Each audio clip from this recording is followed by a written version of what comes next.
Greetings, everyone. Pete Pardo here from Sea Tranquility. Welcome to another episode of Friday Morning at the Funhouse alongside Mr. Martin Popoff. Good morning, my Yes. How you friend. doing, sir? Yeah, this is a pretty interesting one you're coming up with here. But on Yeah, this chilly Toronto morning, yes, I'm yes. ready to roll. So, Chilly here in New York as well. And we're going to talk rock books today, rock bios, rock autobiographies, rock books in general. So, and who better to talk about that than one of the preeminent rock biography writers on the planet. And I will say, I'm going to preface this, Martin, to say that I purposefully did not include any of yours today because your books would have taken up probably half of my list. And I think, Craig Kaminsky and I did a whole ranking the books of Martin Popoff like a year or so ago. For those of you who haven't watched it, go check that out. So I said, all right, in fairness, I'm not going to include any of Martin's books, but Martin's got a lot of really good ones. So I'll just throw that out there. So we've each picked out 10 of our favorites, and we're going to kind of show them and talk a little bit about them today. And there's so many good ones. I had a hard time picking 10, but I figure, all right, we'll do the best we can. So I'll have Martin kick us off with his first choice here. okay, so mine all fit different categories, and I've got books that represent kind of those categories a little. And I'm going to start with one that's a little bit of the loosest, but Hellfire, the Jerry Lee Lewis story. Now, I picked this. So it's written by Nick Tosh. That's the important part here. This is a really good book. And what a great rock book writer will do. I mean, he's just a great writer. He's one of my favorite writers, period. I mean, for his fiction work, really, more than anything. But what a great rock book writer will do, it will get you into the artist, even if you don't give a damn about them. And that's kind of my Jerry Lee Lewis situation. But I wanted to pick this because back at the house, there's one that I would even have included more, and that's the one he did on Dean Martin, his Dean Martin book. I care even less about Dean Martin than Jerry Lee Lewis, and that thing was captivating right throughout. It's like 600 pages long. He's just pretty much my favorite writer, period. And it's just great that he has written a few of rock books. He also did a really good book on Sonny Liston, the boxer, which is amazing as well. But yeah, his Dean Martin book is just one of the greatest books probably on an entertainer ever. But this is amazing as well. So Nick Tosh. I probably need to seek out that Dean Martin book because I'm a big fan, and he must have led a fascinating life, and I know really very little about his private life. Yeah, you'll love that book, and just the whole Rust Belt, Akron, Ohio part of it, and it's so good. Yeah, I've got to read that. 600 pages. Wow, that's big. Does not leave any stone unturned, I guess, right? All right, so in a couple of my picks, there's like certain like rock stars that I've read many books on each of them, and because just some of these, especially some of these stars from like the 60s and 70s, they just fascinating people. And one book doesn't always tell the full tale. So this particular guy, I have read multiple books on his life as well, but the one that I think I really enjoyed the most is Jim Morrison, Life, Death, and Legend by Stephen Davis. Of course, Stephen Davis did The Hammer of the Gods and did the Mick Fleetwood book and Watch You Bleed. This is a fascinating look at the life of a very complicated individual. I think that's probably the best way I can describe it. And I think what I really like about this one is you go from kind of beginning to end. There's a lot of time spent in this book on like Jim Morrison's final days. And again, how much of it is 100% factual, that's kind of hard to say. But he weaves a really good tale here. And I think the complexity of Jim Morrison, the poet, and Jim Morrison, the kind of somewhat insecure guy, and Jim Morrison, the rock star, is all covered here. And this is, I couldn't put this book down.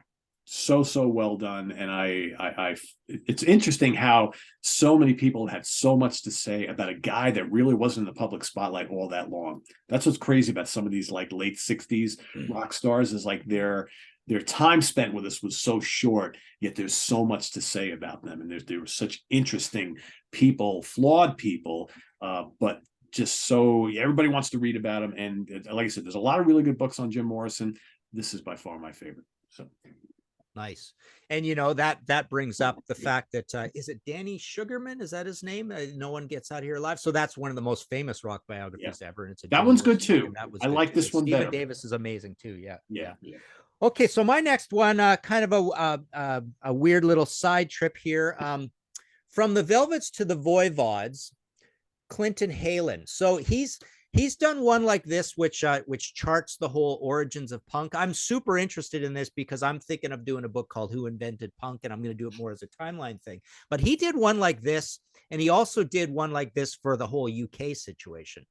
So it fits in that sort of academic category of a book on not on one band. And my publishers always tell me, they warn me, books not on one band, generalist books or concept books like this sell way worse than books on one band.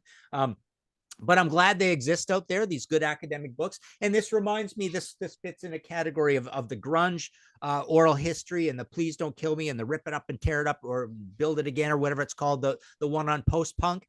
So there's some really good books like this that break down a genre and stuff that I really appreciate. So that's my second choice. Cool. Yeah, I like books like that as well. And I've always found it perplexing that people tend to not want to buy those. I don't know. I like genre books. Genre books are fun. And maybe because they're not all encompassing enough in some instances. I don't know. All right. This might be one of my favorites out of all the ones I'm going to talk about. And maybe not all for the right reasons. I respect the hell out of this guy.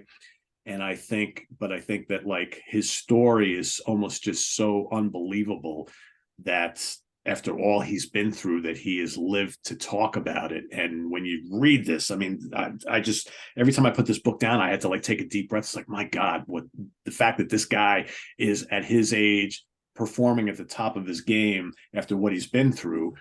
Glenn Hughes, the autobiography. Yeah. I mean, holy moly. I mean, the fact that he was in this spiral of drug addiction for like well over a decade, and he's lived to tell about it. I mean, the stories about his time with Tony Iommi and Black Sabbath, his stories of being locked up in David Bowie's house with David Bowie for like a month straight without sleeping, without eating, and just the two of them doing mounds and mounds of cocaine. I mean, just one crazy story after another. The kind of the cool, like naive days with Trapeze before he got rich and famous with Deep Purple. And this is, a testament to how you can conquer your demons, you can get clean, and you can continue on with a career and maybe do some of the best things you've ever done in your life post getting sober and getting clean. I mean, this is a really, really inspiring book, but like shocking at the same time. And could not put it down. Absolutely amazing. Nice. Okay, my next choice is Who I Am, Pete Townsend, his autobiography. He is such a great writer. And I have fond memories. I actually went to the book launch of this with my father-in-law, who was probably 85 at the time. He's 94ish, 95 now. But he went and we listened, and we sat down and listened to Pete do a whole reading of this. Not a whole reading, but a reading from it. Fascinating stories. Or maybe it was a straight interview, but anyways, he was amazing. He just had us all on the edge of our seat. He's such a good raconteur, and this is so well written. He's so honest when he talks. We got our signed copies at this reading at a big bookstore. And there are other great Pete Townsend books that I've read. What is it called? I'm looking at one across the thing here. A Life of Pete Townsend. I think it's called Behind Blue Eyes. Very similar cover, by the way. Also black and white picture with blue on it. It's kind of weird. But yeah, so the testimony of this book is, my father-in-law didn't know much about the Who or whatever. Loved listening to Pete talk. He read this from cover to cover. He loved it too. Which is a really cool testimony. But yeah, just a great book all around. And man, I've read and had lots of Who books, big thick Keith Moon books and stuff too, and they're good as well. But I think this is the best. People get down on Pete for being like a little bit too explainy and too dramatic at times, and just the way he comes across in interviews, he can be a little bit drama queeny, right? But in the book, it's just like he's just going to tell you everything, and he's going to be point blank about it, and it's all interesting. Yeah, that's really good stuff. And you're right, there are a lot of really good Who books. I have a bunch of them, and more on one of them in a little bit. So All right, my next one is Clapton, the autobiography. Again, I don't really think you have to be a massive fan of the artist in many of these cases to be captivated by a book like this. And I'm a Clapton fan. I'm not a Clapton fanatic by any means, but the pain, I mean, it's weird when you read this. For a guy that's so legendary, he's gone through some really tough times. The heroin addiction, the whole thing with George and Patty, right? That whole love triangle going on there. The ending of the battles with the guys in Cream, the ending of that band, the Blind Faith, debacle, his son dying, all the relationships and whatnot. I thought this was absolutely a fascinating read, and you really could feel the pain and the joy depending on what point in his life he was at, and it really came through in the words. And I found this really, really interesting to kind of know a little bit of everything about this guy, and what a up and down career and life he's had. That's just with these amazing highs and equally amazing or ridiculously high lows. Fascinating stuff. Fascinating stuff. Nice. Okay, my next choice is The Book of Heavy Metal by Snowy Shaw. Snowy went and did, Snowy's not a huge, I think he's an absolute kind of like musical genius on the level of a Devin Townsend or a Steven Wilson, and he plays, he's known to be a drummer, but he obviously plays guitar and bass and sings and writes amazing, King Diamond and Dimmu Borgir and all this stuff. So he's been around, he's played with a lot of bands. But when it came time to do his autobiography, he did an amazing job of this book. I mean, it is a big, thick hardcover, beautiful type styles, nice heading text, nice design throughout. There's color pictures all over the place. The edges of the book are black. It's just so well put together. And yeah, color sections. But the main thing about this book is he's just really brutally honest about how the business works, the black metal business, the underground business, the managers, the money, the women managers. And it's just a big expose about this stuff that there's not a lot of books on, and nobody's courageous enough to write the way Snowy does about it. But yeah, it's one of these situations where a guy gets to be kind of an advanced. I've seen this with a lot of guys doing autobiographies. Geddy Lee's kind of an example of this, even with the Big Book of Bass. But it's like you have all this metal knowledge. You're in it. You're advanced years. Snowy would have been, I think he's probably, oh boy, I don't want to get this wrong, but I would bet he's about 50 right now. So he did this recently. So my point is when it came time to do his book, it's his first book. He basically told himself, I'm going to do it absolutely a Cadillac version. I'm going to do this right. There's no messing about. There's no corners cut. He just did an amazing, super nice book. There's Mickey D with a little testimony on the back, but just a page turner, lots and lots of pages, super funny, and just super kind of revealing of what it's like, as a working musician in this extreme metal genre where the pay ain't that good usually. Yeah, and I always can appreciate that brutal honesty in some of these books, and that's kind of, I guess, kind of a good segue to my next choice, which is The Gospel According to Luke by Steve Lukather. Okay. And I told, I had him on the show, and I told him, I said, what I really like about this book, Steve, is how honest it is. And I literally felt through the entire book that you were sitting down next to me telling all these stories. That's how, like, it just, you get this kind of one-on-one interaction just by reading a book. I don't know if I've read that many autobiographies where you feel that. And it's funny, it's clever, it makes fun of himself all the time in it. He tells all the dirt about the music industry and record labels and management, and there's the stories about the relationships and all the sessions and the ins and outs of all that went on with Toto, and hanging with Quincy Jones and Michael Jackson and Eddie Van Halen, and loads of fun.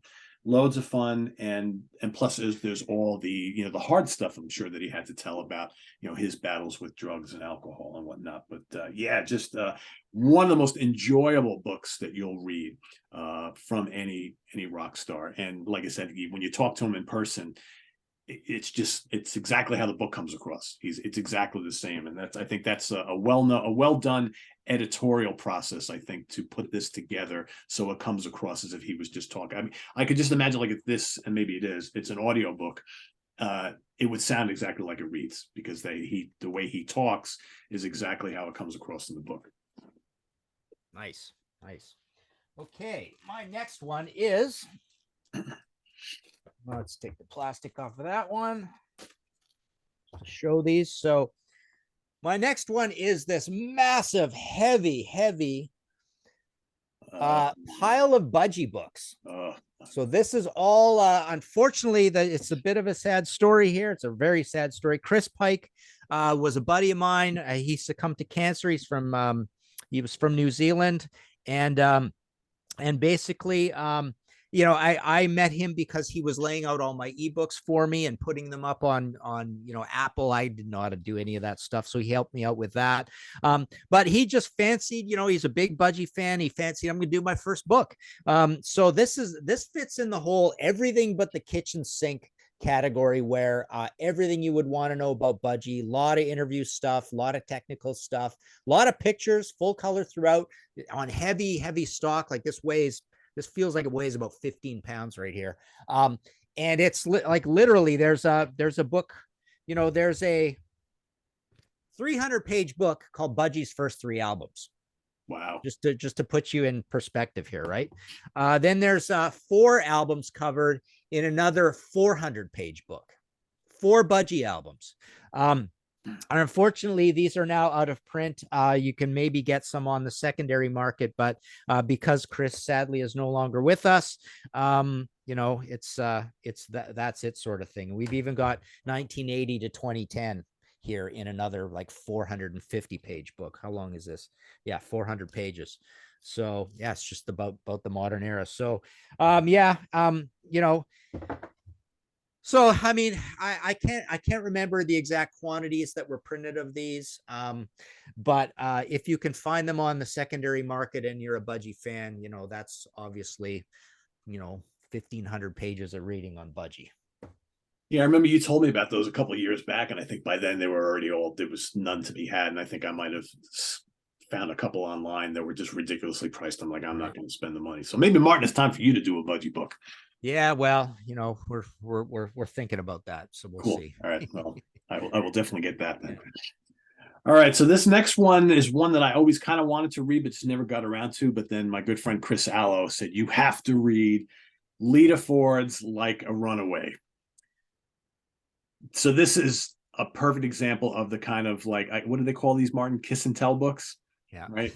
All the dirt. So basically you get all sorts of stories about all the famous rock stars that she had sex with, and all the craziness behind the scenes with management and record labels, and you know, a failed marriage. She got married late in life, had a couple kids, got divorced. The husband took the kids away from her. It's kind of sad in the end, but you know, all the stories about the Runaways and all the stuff going on with them is, you know, with Joan Jett and everybody else. And this was a fascinating, fun read.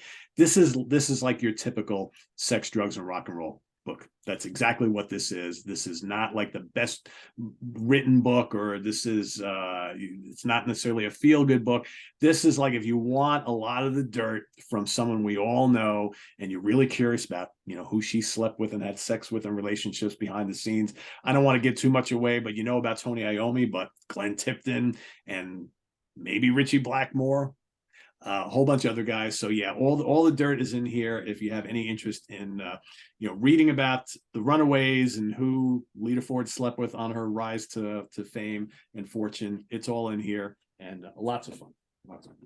Cool, excellent. All right, my next one is Dennis Dunaway's great Snakes, book. Guillotines, Electric Chairs. You know, Dennis is a thoughtful guy, super nice guy, and he has a great story to tell. He was you know, very much Alice's creative right-hand man who helped make the Alice Cooper group amazing. There was a Michael Bruce book done in the past as well. I don't think Neil's done one. I don't believe. And Alice, I'm not sure if he's done a few things along the way, but none of them really like capture the story in directly what all of us fans want to hear about what's going on. So this was just a well put together, properly written book. It's great. I picked this because I want more of these rock stars to make sure they get their story out and leave it behind for their kids and grandkids sort of thing. It's just good to have it happen. But yeah, this was a professionally done book, and just a good swift read throughout. Yeah, I enjoyed the hell out of that, and I agree with 100%. I think more of these aging rock stars need to do that, because that'll preserve their stories forever, right, to future generations. I think that's very, very important. Why leave it up to someone else to tell your story when you can tell it yourself, right? Yep. All right, so Martin was talking about the Pete Townsend book before, and he briefly mentioned this one. I absolutely love this book, Moon, Story of Keith Moon by Tony Fletcher. I mean, another just whirlwind of a life that was cut way too short. I mean, Keith Moon had the nickname Moon the Loon. You read this book and you'll hear all about it. I mean, the guy was just absolutely nuts, but he loved life and lived it to the fullest every day. And all the crazy stories, the smashing of things, driving cars into pools, drinking the drugs, the guy, great stories with him and Oliver Reed, all the drunken debauchery with all these other guys he hung out with.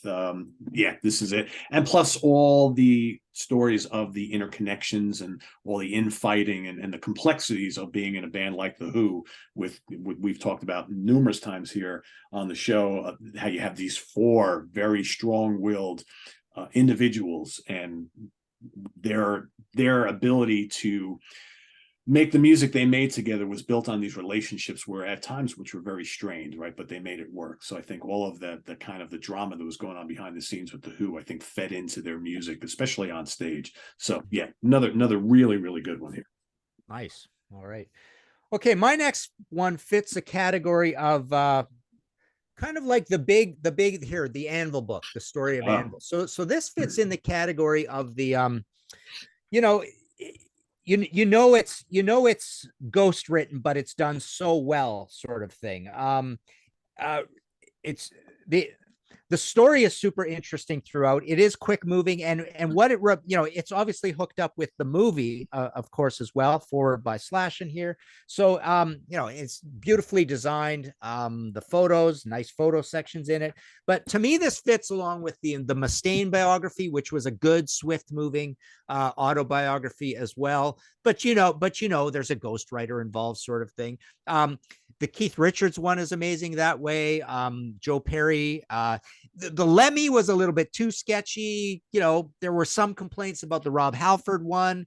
So yeah, sometimes these things turn out really, really well and give you enough substance. And sometimes it just feels like it's a little slight, or the focus is a little elsewhere. And sometimes this whole ghostwriter thing is I've done it now 3 times. This whole ghostwriter thing is a fascinating concept, right? And they're going through the whole Harry and Meghan thing. I read a big article on the ghostwriter about that. But sometimes you don't quite get the voice of the person. The Steven Tyler one was a really weird book. It's written in this sort of like really casual language kind of thing. But basically this one is entertaining. It's substantive enough, and it's just really cool that we get an Anvil book, because otherwise, if there was no movie, we would have seen a book like this. Yeah, and that's a good story to tell anyway, right? I mean, who doesn't get a little emotional hearing about the Anvil story? So yeah, whether you are a fan of their music or not. Yeah. All right, so everybody knows I'm a huge Black Sabbath fan, right? There's tons of really good Black Sabbath books out there, including Martin's got a couple of himself that are excellent. I think my favorite out of all of them is by a guy who's done a lot of really good books, Mick Wall. Okay, this is Symphony of the Universe by Mick Wall, Black Sabbath. And again, this gives you a kind of start to finish kind of retelling of the Black Sabbath story from the humble beginnings all the way to the 13 album. So you get the story of the Tony Martin era, you get Ian Gillan and Ronnie James Dio. Obviously, a lot of the book is spent on the Ozzy years. But if you want to kind of like I said, beginning to end, start to finish tale of the career of Black Sabbath, this is a great book to get. And it's got some, really good, it's like, live aid shot, and there's all sorts of great photographs from all the different eras in here, which is really cool. Can you tell Tony's been doing some cocaine in that picture? My God. Anyway, and here of course is the 7-star era. There you got Glenn Hughes wearing this big coat with the big beard, obviously also probably on some kind of substances at that point in time too. But yeah, if you haven't read this one and you're a Sabbath fan, you need to. Mick Wall, really good book, good author. He's done some really good books. Nice. Okay. So my next one, Stephen Davis makes a return. Walk This Way, the autobiography of Aerosmith. I picked this because this objectively is considered a great rock biog. It's basically in the category of Motley Crue, The Dirt, where you've got this oral history throughout, and the guys are like, dead honest, and the stories are amazing. And basically, once this thing got put together, there didn't really need to be another Aerosmith book, although we did get a Joey Kramer, we've got a Steven Tyler, we've got the Joe Perry. Who else? We don't have a Brad and a Tom yet, but no. There's been other tell-all Aerosmith books by some of the women in the band, associated with the band, etc. But this is in the category of the great oral history type books where you're just a fly on the wall with these guys, and they're just pouring their heart out to you, and you're almost reading it and going, I can't believe I'm sitting here listening to this. It's like these guys are right in the room with me, because it's just 100% them talking kind of thing. But yeah, this was a very well-respected book when it came out. It did really well, and it came out in good timing. I got to mention that as well, because I've been in some situations with publishers where we've talked about Aerosmith books, and kind of the word on the street out there for the last few years is that Aerosmith books don't sell very well, right? So I wonder how the Joe Perry and the Steve did. But so it kind of tells you that it's all about timing, right? Because this came out at a time when they were absolutely massive, and there were less rock bios out there. So with a lot of these bands, you got to hit your window. You got to come out when anybody cares. Otherwise, publishers will just say, I can't sell this thing. No one cares about you anymore, sort of thing, right? Yeah. That was a massive one in its day. Yeah, I like that one quite a bit. That's really, really well done. He's a really good author. I like him a lot. Yeah. All right, so now I have I almost wasn't going to do this, but I have 2 in a row of the same band, and I there was no way I couldn't include both of them, because I really enjoy both of them. The Rolling Stones is the band. A Season in Hell with the Rolling Stones by Robert Greenfield. This documents the entire Exile on Main Street album process. So that basically that whole month that they were in France, holed up in that sprawling mansion where people coming and going, lots of drugs, lots of alcohol, and they made that album. This is the whole tale. So basically, Robert Greenfield, the writer, basically hung out with the band during that whole time period and kind of documented everything that was going on. If you have any interest in Exile on Main Street and the whole kind of aura and mystique about what went on during that time period where they got exiled and had to go to, for taxes, had to go to France to make the album, this is the book for you. Absolutely riveting stuff that I think also will make you appreciate the Exile on Main Street album even more. And it's interesting to read how much Keith Richards had to do with the creation of that album, surprisingly, with all the shit going on in his life. I mean, he was a mess on drugs at the time. He had relationship issues and all that. But the fact that he was the driving force behind this album, despite all that, is really compelling stuff. So Robert Greenfield, A Season in Hell with the Rolling Stones. Good stuff. Nice. Cool. All right. My next one is this one, Aerosmith on Tour, 1973 to 85. This book is 600 pages, 600 large pages with small print. It basically looks at the entire touring history. What I love about this is, so it's by Julian Gill. I love the amount of research that it took to do this. This just really impresses you. David Krebs, actually, Aerosmith's manager, sent this to me because he participated. He talked to Julian, so there's a lot of good David Krebs quotes throughout this book as well. But it charts basically the entire touring history, live reviews of every show, kind of thing. All the ads, a lot of photography. But the bonus is there's little sections at the beginning of each cycle where it's just 2 or 3 pages on the actual making of the albums, and it's just stuffed with trivia. It's just so cool. There was a Kiss one like this as well, and there's a big huge Rush one like this as well, and you just marvel at the amount of research and the dedication it took to put something like this together. So kudos to Julian. It's just a great academic reference book to have on hand, and as you read it, as you soak it in, you're really getting a really good book on Aerosmith, period, because it's just so massive. Yeah, that's a great book for the music nerds, right? I mean, that's you can't do wrong with stuff like that. It's a great choice. All right, my second Rolling Stones book and third appearance of Stephen Davis today, Old Gods Almost Dead.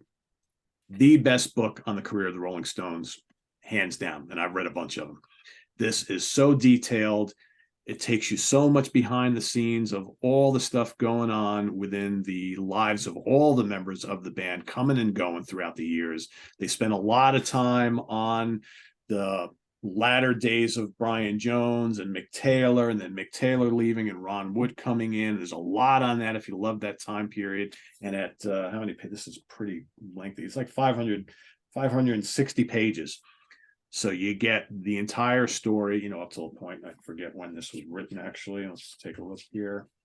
This was 2001, right? So you get a good chunk of the story here. And if you like Stephen Davis's style, you're going to love this book. I've got most of his books, and I enjoy all of them immensely. This might be my favorite out of all the stuff that he's written. Absolutely fantastic. If you're a Stones fan, you got to read it. Nice.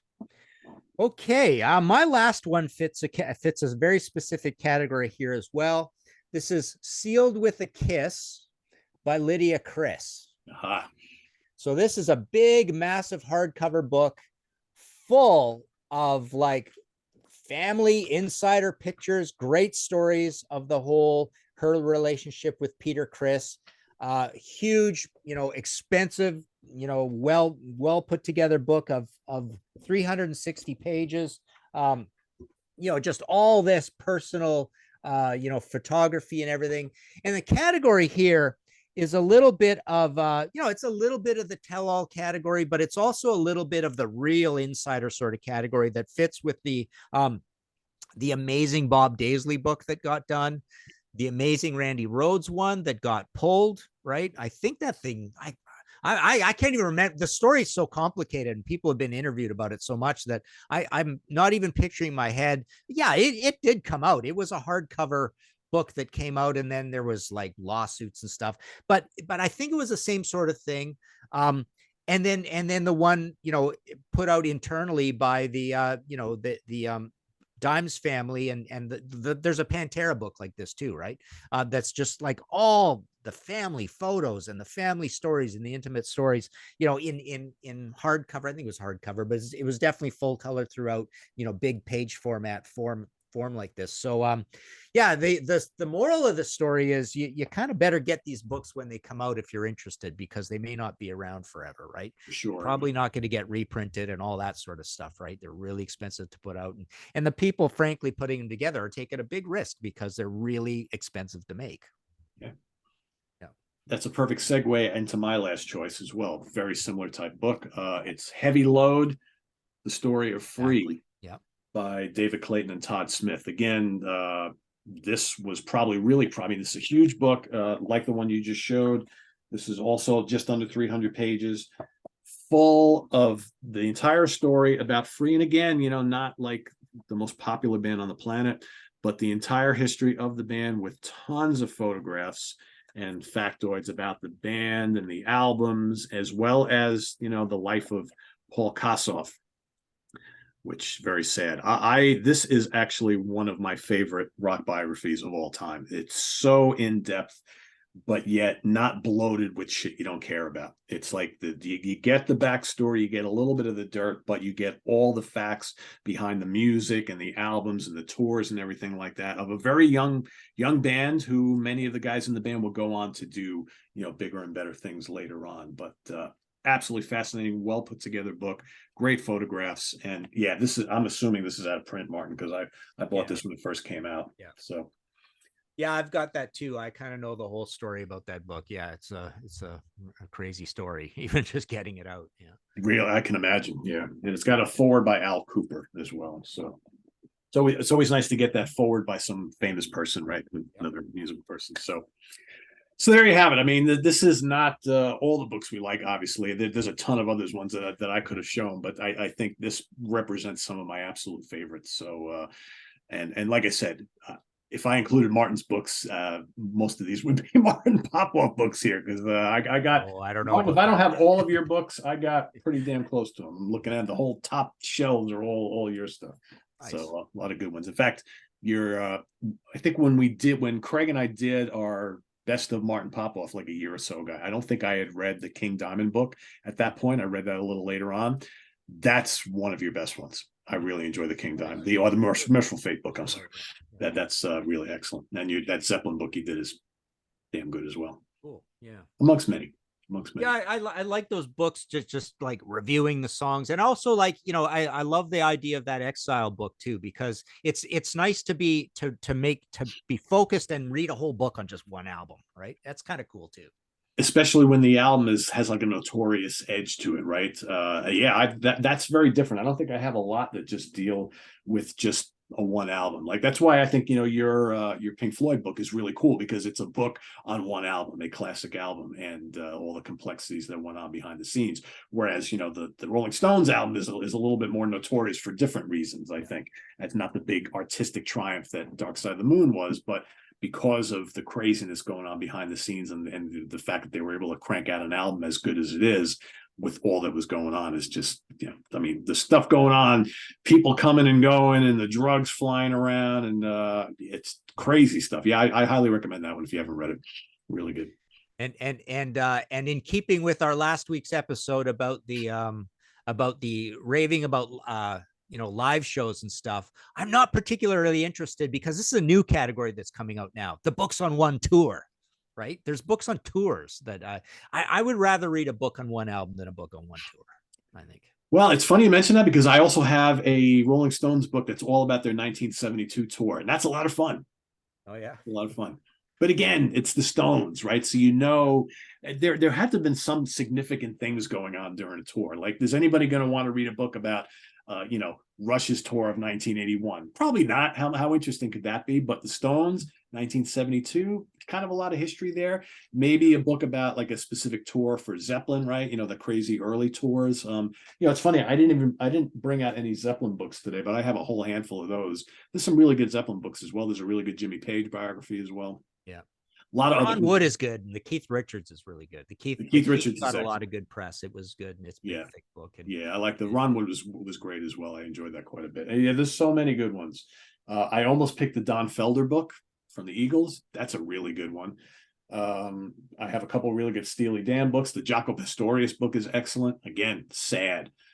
Some of these books either tend to be one or two or three things. They're really sad because of the short life, or they're fascinating because of the complexities of the individual. I find some of the Hendrix books are kind of like that. Again, like the Morrison books, short life, short span of time creating music, but yet so fascinating to read because they were such interesting people and with all the stuff that was going on. And then some that are just kind of dry. Like I was who was I talking to? I was interviewed by some guy recently about Jeff Beck. And we were talking about how Jeff Beck is kind of led a normal life. He liked his cars and he made albums sporadically, but he wasn't like the crazy rock star. And I read a Jeff Beck biography, and as interesting as it was kind of boring, because Jeff never did a lot of really exciting things outside of music that people are drawn to. There's no sex, drugs, and rock and roll. There's no sex and drugs in the Jeff Beck story. So sometimes those can be like, kind of boring.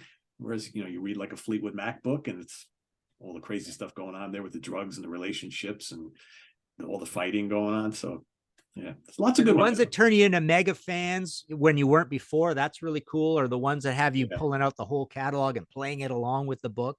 Well, that is a great point, because I find that a really good book, a music book, will have you doing that every time. Like every single time I read a Martin Popoff book, I want to go and listen to the albums, and either during or immediately afterwards. And most of these good ones, that's what they prompt me to do. And that means that the book has done a good job. If I get done reading the book or during the book, I'm not even once interested in going and listening to the music, that's the chances are I'm not going to appreciate that one all that much. Yeah. Cool. Yeah. Cool. All righty, Martin, any updates on your end? New podcast coming up?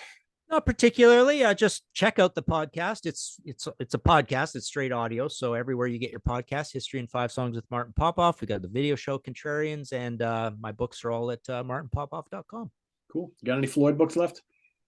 Floyd, yep. Floyd is still in print, and I can constantly keep getting them as and when I run out. But yeah, absolutely, just signing and sending those things out. That's the big one. Plus, the big ones are the reprint of the Flaming Telepaths, Imaginos, expanded and specified, and the reprint of the Merciful Fate. Merciful Fate one, yeah. Still, those 3 are the ones that I'm doing the most right now. Okay, cool. So for those of you who haven't checked those out, please go to martinpopoff.com. I was actually, when I was pulling out these books for the show, I was looking over at my shelf and I saw that big Hawkwind book. I completely forgot you did a Hawkwind book, because there's been a couple really good ones. I was like, that's right, Martin did one of those like a year or so ago. That's right, the big gigantic. The best one came out through Cleopatra. That was really good. It was a big hardcover throughout. I have that one as well. Yeah, it was Nick Turner that did that one, right?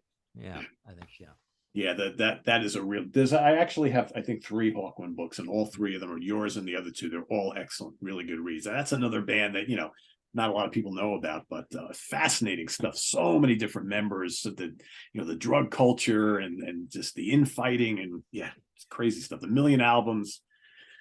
Fascinating band. So I think it's always the least well-known bands that are the most fascinating to read about sometimes. Yeah, for sure. So anyway, there you have it, everybody. Thanks for watching another episode of Friday Morning at the Funhouse. Visit us on the web at www.seatranquility.org. We're on Facebook. We're on YouTube, all together, all the damn time. Tune in tomorrow. We've got the UK Connection, where we're doing another AOR. No, what are we doing tomorrow? Oh, actually, no. We're celebrating 30 years of the Coverdale Page album. So we're doing ranking the songs on a classic album. So that's coming up tomorrow. And then we've got ranking the albums coming up on Sunday. So Martin Popoff, I am Pete Pardo. Thanks for watching. Have a good weekend, everybody. See you real soon. Bye-bye.